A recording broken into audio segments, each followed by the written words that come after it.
Welcome to Crypto Clarified, Investing in the Truth, a podcast series where we come together to discuss the most captivating headlines and trends from the crypto space. My name is Benjamin Dean. I'm director at WisdomTree's digital assets team.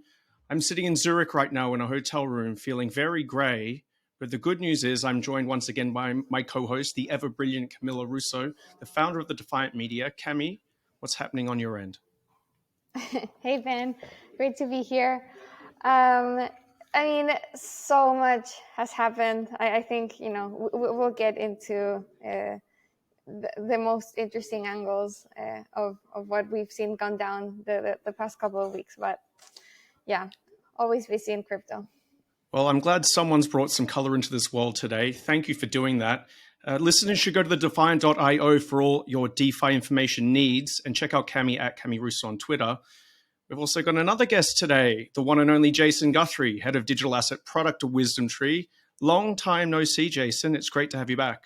I know it has been a while, and I dressed exactly the same as Cami for the event. It's great. Well, you certainly got the grey memo. Hey, that's all right. You can find Jason at GuthrieFi on Twitter. You can find me at Benjamin Dean, as always. As Cami said, well, it's been a busy few weeks in the crypto space. There's no changes there. It's always busy. Today, we're going to talk a little bit about contagion and concentration, particularly with regards to the crypto lending space. We're going to talk about maybe some liquidations in the DeFi space. And if we have time, maybe we'll stop with a best and worst moment, because the end of 22 is fast approaching. And it's, there's been some bright points, but a lot of dark points this year. So we'll see how we go for time. But before I dive into the episode with our guests, shout out to James and Sam in compliance. I need to state the following to clarify: the views and opinions expressed in this podcast are those of WisdomTree and Defiant Media and are subject to change. Anything we present in this podcast is not intended to be relied upon as a forecast, research, nor as investment or tax advice. The information and opinions expressed in this podcast are not a recommendation, offer, or solicitation to buy or sell any securities. Reliance upon them is at the sole discretion of the listener. Please remember, past performance is no indication of future results. Now we're on to the fun stuff. Well, maybe not so fun, actually, given the subject matter. Jason, you're back. I know you've been navigating the space for the last couple of months.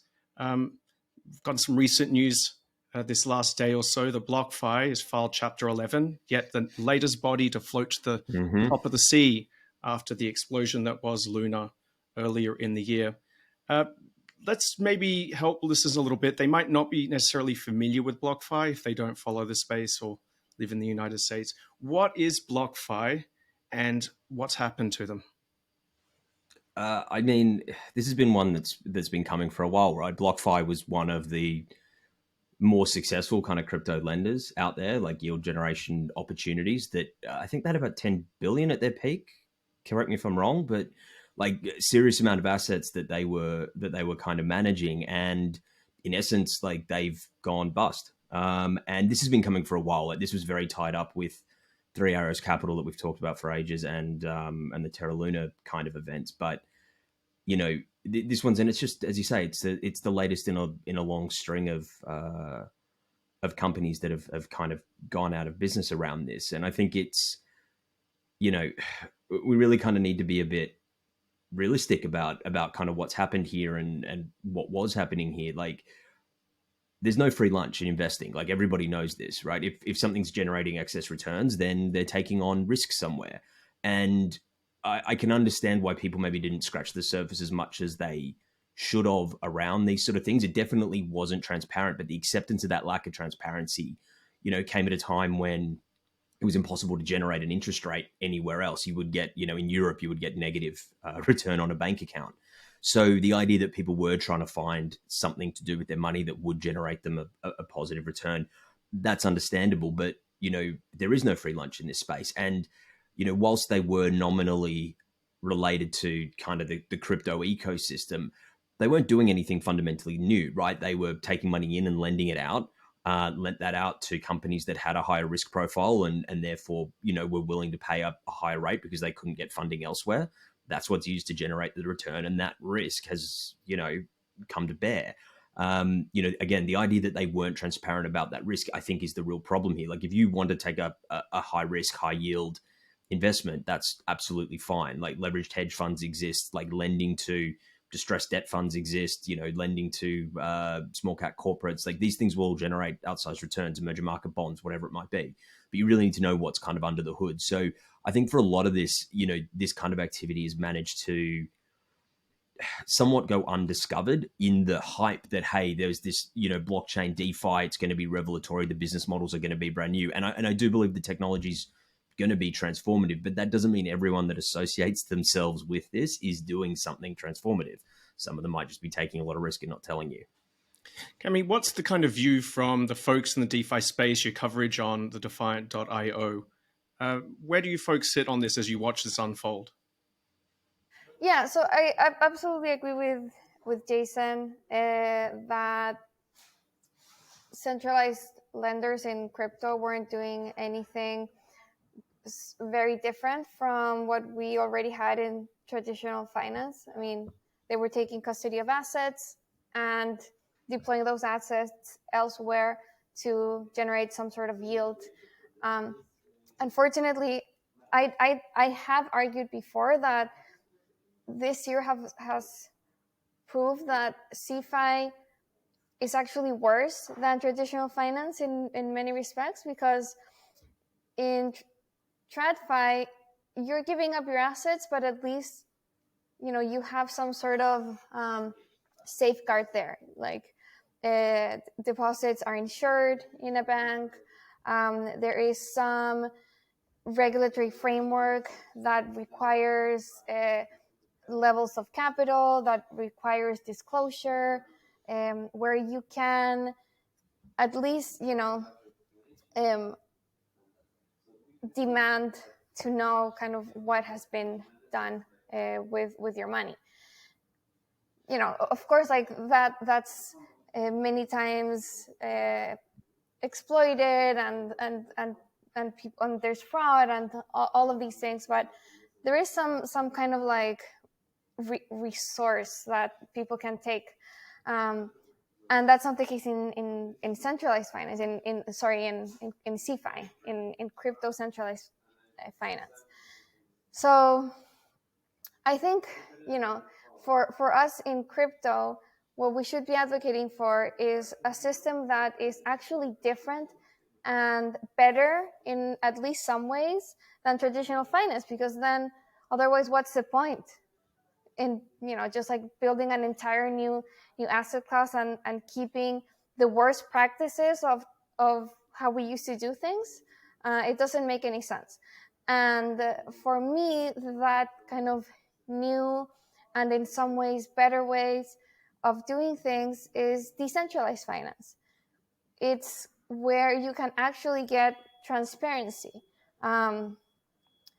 You retain custody of your assets. You can verify at all times in real time how these smart contracts are working, how money is being deployed, the liabilities and collateral and risk of the protocol that you're using. And we've seen that, as all of these centralized entities fell, BlockFi, FTX, Voyager, Three Arrows Capital, these are all centralized entities. DeFi has continued to work as programmed, and there have been liquidations, but people are able to see the risk in real time. Of the big kind of like failures, I guess, this year in DeFi, of course, I think we can all agree that Terra has been the biggest one, and that was like more on the DeFi side than the CeFi side of things. The technology, yeah. Yeah, but at least, in the case of Terra Luna, the risk was there. Like, it was transparent. It was like this algorithmic stablecoin. The mechanism failed. Many people had been warning for a long time before that a stablecoin backed by a volatile asset like Luna was really risky, and there could be a sort of like a bank run if the value of the collateral started to fall as it did. So I think it's like a different kind of risk that you're taking. Yeah, I think you need to separate those two things out, right, Cami? So, like, you know, the idea that there's a technology risk, like Ben talks about adversarial software environment, right, all the time. And I think that's a really good example for Terra Luna, right? The average person is not going to be able to like do a smart contract audit and really understand the risks in that kind of technology. So, you know, really the only way to know that something, or to have confidence in something, is time, right? If it's battle tested and it's stable and people have used it a lot, and there's been transaction spikes and there's been, you know, attempts to undermine it, and it lasts through all of that over an extended period of time, well, you can have confidence that it's going to be around. I mean, that's how we're confident in technology generally. The other side of things is, and Terra Luna was very early, right? It was experimental. So, you know, I'm sure there were people that were over allocated to it. Like, hopefully no one had put 100% of their, you know, net worth into it. But I know for sure there were lots of people that had definitely over allocated to it. And that's something that people need to take into account. If you're going to invest in something that is exceptionally early stage, it's experimental still. You have to give it time to get out of that period. The service provider side of things, or financial services businesses, that's everything else that you were talking about. And I know that you and I kind of will have a somewhat differing view on exactly how many financial intermediaries there'll be in the future when all of this plays out to maturity. But we kind of, you know, both agree that there will be less. But those that are there, you know, I think you talked about, like, you don't want to have the worst practices. I would put it the other way. Like, we want the best practices.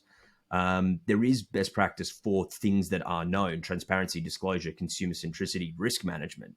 You know, the technology of blockchain, of a decentralized finance future, of blockchain enabled financial services, whatever you want to call it, it doesn't mean you've got to throw the baby out with the bathwater. There's a lot of areas where this will improve on, in terms of like velocity of capital, capital efficiency, transparency, accessibility, cost to access, all of this kind of really good, really empowering stuff. Take away a lot of rent seeking.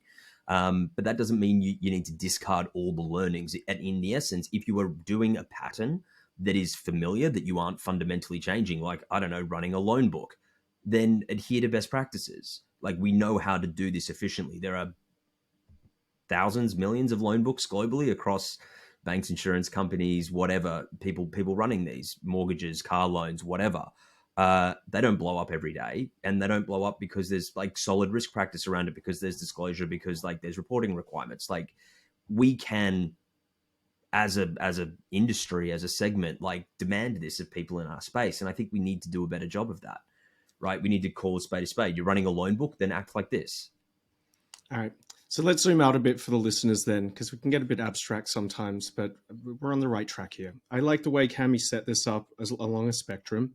You've got like, and we're going to use some placeholder names here, so I hope it don't hurt anyone's feelings. We've got kind of the TradFi side, let's say traditional finance, doesn't run any crypto, no blockchain-y, distributed database, smart contract stuff. It's just traditional finance on these old rails. At the other end, you've got the DeFi protocols that are basically all software mediated, entries registered on a decentralized open source database. And then the decisions are often made by token holders via a vote. It has to get to a quorum. So a different way of making decisions.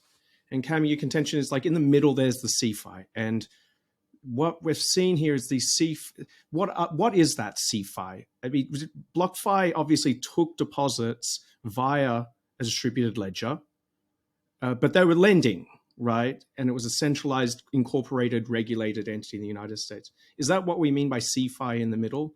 This like weird gray world where the two merge, in this case, very poorly, but could potentially evolve in a better way. Is that, Cami, is that accurate? Am I missing something? I think so. I mean, I think to me, CeFi is basically just using all the infrastructure of traditional finance, just, you know, taking custody of assets, lending them out, but instead of doing that with fiat money or with traditional kind of securities, stocks, bonds, and so on, you're switching them out for crypto. So there's not that much difference with traditional finance. The reason I'm kind of zooming in on that now is like I've been spending a lot of time in meetings the last few weeks, and of course everyone wants to know about FTX and like how many times can I talk about Bahamas, right? So they will say to me, "Oh, the crypto space, well, crypto is dead in general," and I'll sit there and I think to myself, well, are these lenders? Is that the crypto space now? And it sounds like they've almost carved out a position in recent years as they've grown. And I never really associated them with, as much as silly as it sounds, crypto lender. I never really associated with it because they weren't using the technology very much. As you say, a lot of them are just incorporated entities and regulated. But it appears as if a lot of these folks just they look a lot like TradFi, but they don't follow the rules that people in traditional finance follow, or the best practices that people in traditional finance follow, or even just basic risk management they don't seem to follow. So it is kind of a very weird chimera almost kind of industry that's now blowing up. So there's an interesting kind of phenomenon that's happened, which I kind of term like the hyper financialization of the space, well in advance of the development of more real world use cases. Okay. And that might sound like a bit abstract, but like lending and trading and offering leverage around the trading, it is somewhat of a circular reference. And everyone saw the obvious kind of financial use case of blockchain, of crypto, right? And then immediately rushed to build these businesses that replicated what happens in traditional financial space in the crypto space, or using crypto, right? If you want to be kind of more specific, it's not using the technology, but involving the asset class, Bitcoin, Ether, whatever it might be, right? But the reason that all of those activities exist in traditional financial services has a bedding in some real economy activity. Like, yeah, absolutely, there is speculation on stocks, bonds, and using futures contracts and options contracts, etc. But the primary existence of most of these things is to facilitate something in the real world, right? Lending is there for actual investment into growing a business, right? Cross-border financing is there to facilitate trade. A lot of the loan books are there to facilitate people buying cars or houses, right? There are real world activities. Futures contracts are used to hedge against price fluctuations for manufacturers. Like if you're growing wheat, you need to lock in a price because you're going to be paying your machinery costs, your salaries, etc. You want to lock in the price you're going to get for that. You hedge with that futures contract. So there is this real world use case for it all. We haven't got enough of that being developed in crypto, at least on a relative basis. These companies that have gone bust, I think, represented that speculative piece and really just building out the financialized element of it before we've really got a lot of these real world use cases bedded in. Like real world use cases is something I've talked about for ages, and I've definitely said it on this podcast before, and I talked about it on a panel at a conference yesterday again, that really building that out to enable like more efficient uses of capital, higher velocity of money movement, more certainty and lower risk around like settlements and transfers. That's where this gets really, really kind of powerful and exciting. And that can get bedded into way more than like, again, circular reference lending or speculation between businesses that are just trying to replicate activities they see in other spaces. Where are the DeFi protocols on that, Cami? Like, if we take Jason's framing, right? Like, a lot of traditional finance people moved into this crypto space. They started replicating things, but not really having real world use cases. It all just being kind of like a machine to make money off trading. At the same time, you've got all of these DeFi protocols that have held up pretty well the last few months. I know of a few platforms that are trying to like do this merge with real world, what we could call them real world assets, but are you seeing any movement there? Is that like maybe the next wave of folks who managed to take their technology and roll it into sustainable businesses like that, given that the other folks have failed? Look, I think absolutely crypto needs and will have more real world use cases. But I mean, I don't entirely agree with Jason, because I think that worldview assumes that crypto is this kind of separate universe to kind of the real world. And to me, cryptocurrencies are just another set of assets. It's another type of currency. It's like, okay, I have dollars. I have crypto, and I can use them for different things. So I think, assuming that crypto lives in kind of this bubble that's just used for speculating, I think for me it's like it's more like, no, like we've opened up this this new financial network that allows, you know, people to deploy their money in additional ways that they couldn't before. So I agree. yes, for me it's like, and speaking of DeFi specifically, it's like a great use case is like the DeFi version of BlockFi, like just like lending out your crypto and earning some interest, some yield on it, but in a more transparent way, where you know where the yield comes from. And I think this is like pretty groundbreaking. The fact that now anyone can earn yield in dollars wherever they are in the world. I agree. Yeah. Just to be clear, Cami, like I've worked in traditional financial services for 10 years. That's not the real world either, like in any way, shape, or form. All I kind of mean is I'd love to see it get worked more and more into things that make people's lives better, that they can spend more of their financial life in the ecosystem rather than it being very focused on like investment speculation, which it is at the moment. But I completely agree with you. Like when it facilitates a more efficient set of like financial logistics, exactly the example that you just said, that's where it becomes really powerful. And it definitely can get there. And I think the people that ran too far in the speculative piece are the ones that have fallen down. And those that are building things that genuinely add value, they're the ones that are going to thrive right now. Yeah, The absolutely. the Cami just described lending there. That sounds like Aave. Like, I mean, you can't go and get a house loan on Aave. That's fine. You can't do everything at once. But a lot of people are putting US dollar tokens on there alongside other cryptocurrencies and tokens. And that's starting to look like the kind of thing that might, I don't want to say square the circle because it adds another analogy in, but I do want to say Aave because of something that's happened this week that's kind of interesting. If you contrast like the fortunes of platforms like Aave or Compound against BlockFi's, there was an attack on Aave this week. It was kind of interesting because the person who perpetrated it pulled off a successful one on something called Mango Markets a few weeks ago. I know it was covered in the Defiant, Cami. I don't know if even I find this gets a little bit technical in terms of how this works, how one pulls off an attack. Do you want to have a crack at it? And then then I'll know that I can't do it as well. No, I mean, to be honest, I yes, like my reporters covered it. I followed just like the very like basics of it. But yeah, it's this hacker that's becoming kind of like well known because they've just like gone and done a series of attacks.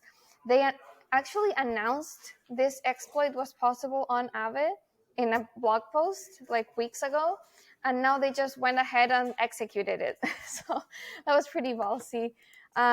So yeah, they executed this exploit where they left 1.6 million, I think, of worth of bad debt in Aave, and I think the protocol was like quickly able to liquidate and just like plug that hole, which again further proves how these like smart contracts based things just like they just work.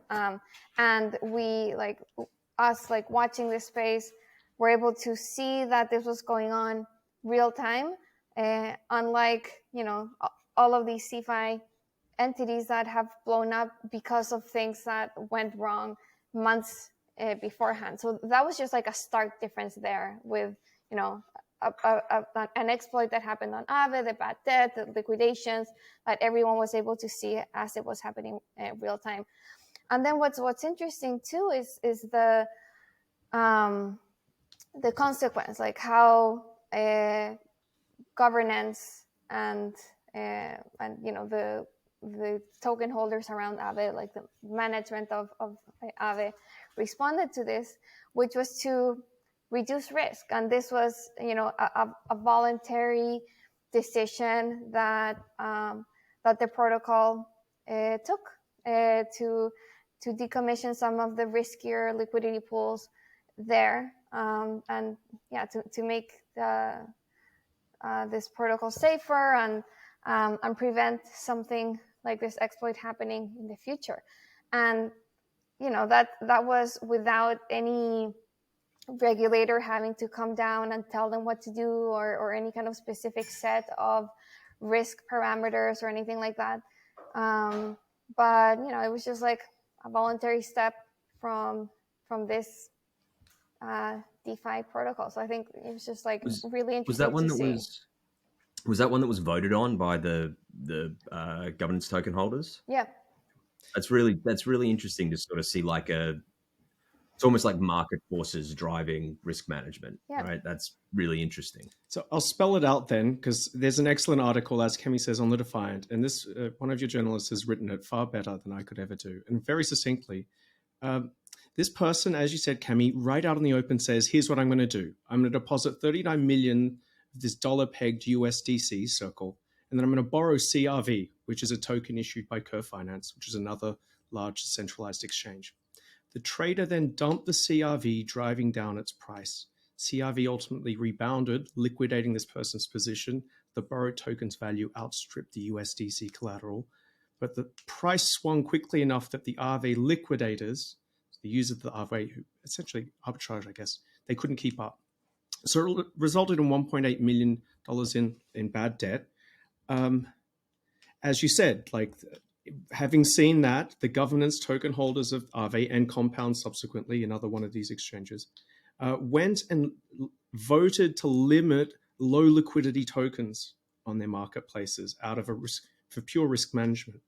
So I guess, there's a few elements in there, all out in the open. It occurs with this kind of, it's a vote essentially from those who are invested in the platform via the token.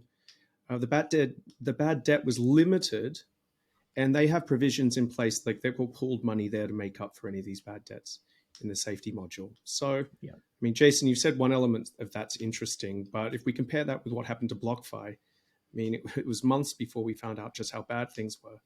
And still, we're only just finding out how bad things are as compared with this. I grant you it's not the same scale, but maybe there's some hints there about where there are some...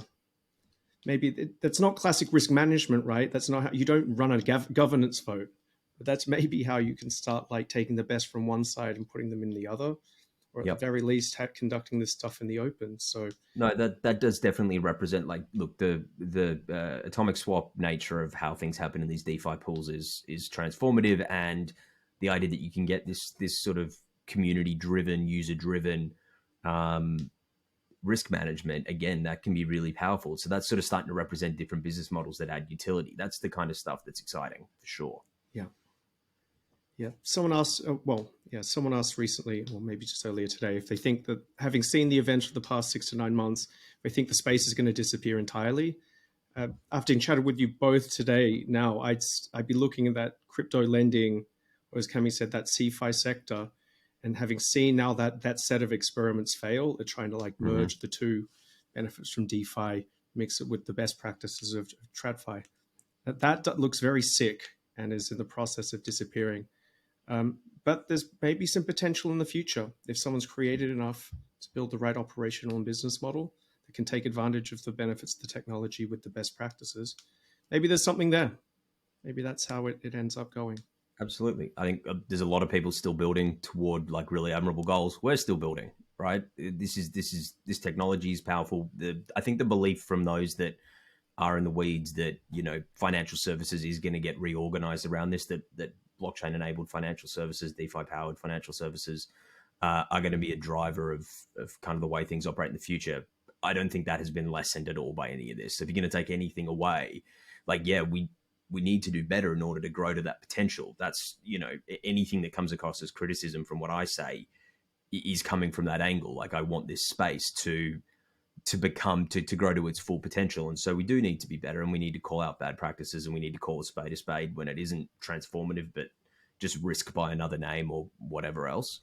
But that's not to say that the potential is lessened, or that, you know, the benefit that this will add to the global financial community is lessened at all, because I don't think that's true. I think all of that is still the direction to travel. Nice. Yeah, I think what I'm seeing here is that what will happen is that CeFi will disappear, and it will just become, you know, finance, like traditional finance, like all of this kind of gray area will disappear, because it just like it's the worst of both worlds. It makes no sense. So we'll just have traditional finance using blockchain technology for its benefit. So I just had this really great podcast with the head of blockchain at JP Morgan's Onyx unit, and he explained how they use DeFi to make a forex swap. And so that's the kind of thing that I think we'll see more of, just traditional finance using blockchain for whenever, you know, it's beneficial to its processes. And CeFi, it's I mean, it has like no reason to exist really. At some point, it's all just going to be called finance, right? Yeah. Like, And then we'll have like the more open, kind of decentralized, automated version of that, you know, which is DeFi. You know, for those who want to keep custody and want to interact directly with protocols and maybe have governance rights, and that's something that looks completely different from traditional finance and has a reason to exist. So I think what will come out of this is not the death of crypto, but the death of CeFi. Yeah. Yeah, I mean, look, they just, as you say, some of these guys existed in the gray area. Everyone's trying to talk about, not to dwell on FTX because I'm sick to death of it, but like, you know, people like to talk about how, like, you know, that it's fraud and what they've done. And I mean, they weren't an exchange, they weren't a broker dealer, they weren't a bank. So, I mean, at the end of the day, he had a really popular website that got given $8 billion. Long and the short of it, that's kind of what it is. And so the idea that that's maybe not, you know, going to be a pillar of a financial system is somewhat obvious in hindsight, right? Somewhat.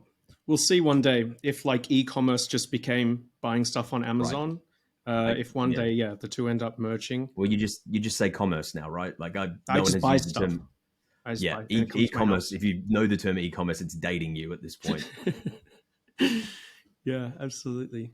Nice. Well, we are definitely coming up on time. It's one of the nice things about these bear markets is watching things that fail. And I don't say that because I like feel good watching people like get caught up in it. It's because you watch folks make mistakes, and you said some of these are really obvious as well. Like it's not a hard rule book or playbook you can run by. We're definitely seeing some lessons learned. It gives, you know, some hints as to where future opportunities lie. And as part of this process whereby like entrepreneurial trial and error, you know, results in things that win and change our lives for the better, hopefully, and those that don't just fade away back to the dustbin of history, right? Any final thoughts? We're at the end of November, so we're almost at the end of this beautiful year 2022. Before everyone starts knocking off for the holidays, are there any final things you think folks should keep an eye on? Cami? That's tough. What should people keep an eye on? The next domino to fall. Like, who knows? Look for bodies floating in the water. Who knows what that will be? I think like just like looking back at 2022, there were so many disasters, but I think there was like, if there was like one really bright spot, I would remind people of the Ethereum merge. I think that was just like, it's still probably one of the most impressive developments that has happened in crypto ever. This change from this just like huge blockchain ecosystem from proof of work to proof of stake, and I think that at least gives me just like optimism that great things can be done in this decentralized way, and we're seeing kind of Ethereum moving forward with this plan to become more scalable with roll-ups, and all of that is still being worked on and built in the bear market. So that's something I keep an eye on, that whole, Ethereum L2 rollups, like scaling ecosystem. There's so much innovation happening there. So that's a bright spot to end kind of on a positive note. Well, that's good because if some folks get so pessimistic, think the sky's falling. Someone said that the same thing to me today. So it's a good point and not obvious, right? Excellent clarifications. Jason, you're famously optimistic. That's not funny. That's a statement of fact. It's a statement of fact, is it? No, this year sucked for the most part. But aside from everything blow up, Cami's right. There's been some really interesting technology things. I think ETH merge definitely. ZK rollups I think is super interesting and really high potential. The blowups have been high profile, and I think they're damaging for confidence. But I'm definitely still seeing tons of grassroots of use cases of things that will just make people's lives easier, that will just make processes better and cheaper and more secure, right? And I'm really looking forward to the day, and I think we are sort of on the verge of getting companies putting out products or services or whatever where we don't need to talk about the nature of the technology as kind of the first and foremost point, right? Because that's not how mainstream or businesses and things are going to come into the space. They're just like, hey, you should use this new service over here because it is cheaper, faster, better, more secure. Nothing to do with blockchain, nothing to do with this revelatory stuff. And I really feel like we're on the precipice of getting there. Like, we are going to get out of the early adopter phase. I'm pretty hopeful that what we've just been through, and as I say, it kind of sucked, but that what we've been through is akin to the dot-com bust, right? You had a lot of people experimenting for a lot of things into some sort of very narrow use cases. And out of that, you can convalesce around things that will just actually make people's lives better, right? My throwaway line is you got to go through a lot of pets.com to get Amazon. And I think that's really where we're on the precipice of this space. So the next kind of 18 months, I think, is going to be really exciting. Good. Optimism. I like it. My highlight of the year was probably Matt Damon in Super Bowl in his ad. Matt Damon. All right. With that, I think we're out of time. I hope everyone found today's podcast useful and informative. Go to the defiant.io for your DeFi needs. Check out Cami at Cami Russo on Twitter. Jason is at Guthrie5. And you can find me arguing with people on the interwebs at Benjamin Dean. As a reminder, if you'd like us to cover any specific topics in a future episode, or to find out more information, email cryptoclarified@wisdomtree.com. Send us a DM on Twitter if you want. That's also possible. Thank you again for listening, and we hope you have an excellent day. Thanks, guys. Bye.